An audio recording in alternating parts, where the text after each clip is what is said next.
देशातील वस्त्रोद्योगातून सध्या 175 बिलियन डॉलर्सची उलाढाल होतीये। ही उलाढाल 350 बिलियन डॉलर्सपर्यंत नेण्याचा केंद्र सरकारचा संकल्प आहे। त्यासाठी वस्त्रनगरी इचलकरंजीतील उद्योजकांनी नव्या तंत्रज्ञानाचा स्वीकार करावा, राज्य आणि केंद्र सरकारच्या माध्यमातून वस्त्रोद्योगाला पुढे नेण्यासाठी शक्य ती मदत करू अशी ग्वाही केंद्रीय वस्त्रोद्योग मंत्री गिरिराज सिंह यांनी दिली। इचलकरंजी पॉवरलूम असोसिएशनमध्ये झालेल्या कार्यक्रमात ते बोलत होते।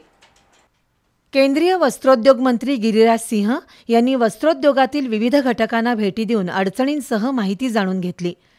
सोमवारी संध्याकाळी त्यांनी इचलकरंजी पॉवरलूम असोसिएशनच्या कार्यालयाला भेट देऊन विविध उद्योजकांनी तयार केलेल्या उत्पादनांची पाहणी केली। यावेळी कार्यक्रमात इचलकरंजी पॉवरलूम असोसिएशनचे अध्यक्ष चंद्रकांत पाटील यांनी वस्त्रोद्योगाची सद्यस्थिती आणि संस्थेची माहिती दिली। तर इचलकरंजीच्या वस्त्रोद्योगाला नवीन दिशा देण्यासाठी केंद्र आणि राज्य सरकारने प्रलंबित मागण्या पूर्ण कराव्यात अशी मागणी भाजपचे प्रदेश उपाध्यक्ष सुरेश हाळवणकर, खासदार धैर्यशील माने, आमदार राहुल आवाडे, माजी मंत्री प्रकाश आवाडे यांनी केली। वस्त्रोद्योगाला उभारी देण्यासाठी सौर ऊर्जा योजनेला सहकार्य करण्यासाठी राज्य सरकारला निर्देश द्यावेत असं आवाहन यावेळी करण्यात आलं। तर खासदार धनंजय महाडिक यांनी वस्त्रोद्योगाला बळ देण्यासाठी सरकारनं निश्चित धोरण आखावं असं सुचवलं। उत्पादित मालाला जागतिक बाजारपेठ मिळवण्यासाठी निर्यात धोरणात आवश्यक ते बदल केले जातील। तसंच केंद्र सरकारनं अपारंपरिक ऊर्जा निर्मिती क्षेत्रात मोठी गुंतवणूक करण्याचं ध्येय ठेवलंय। त्याचाही फायदा इचलकरंजीतील वस्त्रोद्योगाला कसा होईल यासाठी प्रयत्न करू असं मंत्री गिरिराज सिंह यांनी सांगितलं। 25 मिलियन टन फाइबर की जरूरत होगी।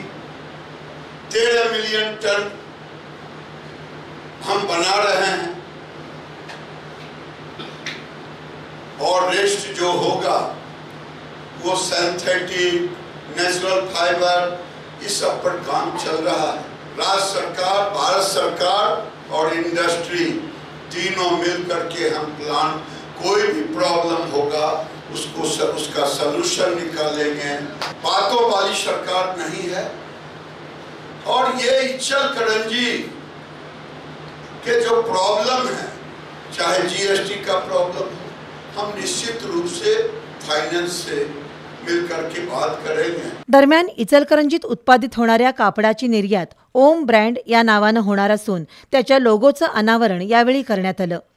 कार्यक्रमाला राज्याचे वस्त्रोद्योग मंत्री संजय सावकारे, बिहारचे आमदार सर्वेश, पॉवरलूम असोसिएशनचे उपाध्यक्ष रफिक खानापुरे यांच्यासह वस्त्रोद्योगातील विविध संस्थांचे पदाधिकारी आणि व्यापारी उपस्थित होते।